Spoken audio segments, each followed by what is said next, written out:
हमारा जिंदगी में इतना बड़का तूफान आ गई, न कहले कहा था न बगैर कहले रहा था हमरा से।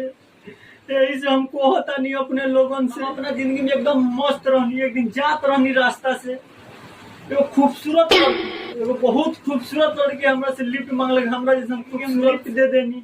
कुछ देर चलने के बाद वो लड़की के चक्कर आने लगे साला, और हम देखा आपने लापरवाही का नतीजा है। लड़की के भाग के हॉस्पिटल में ले जाके एडमिट कर दी। कुछ देर होला के बाद डॉक्टर बाहर निकलला के बाद कहता भाई साहब बधाई हो। हमरा के और टेंशन होए लागल। तब डॉक्टर से कहा तो बधाई हो आप तो बाप बन गए। हमरा के और टेंशन सबसे ज्यादा हो गई। चेकअप करने के बाद हमारा मेडिकल रिपोर्ट निकाले, बताने लगे से आप तो कभी बाप बन ही नहीं सकते हैं। ख्याल कर हम घर पर दूगो बच्चा बाबू के करबा, और टेंशन हमने के नाम ही नहीं ले रहे थे। टेंशन के मारे में माथा चक्कर आ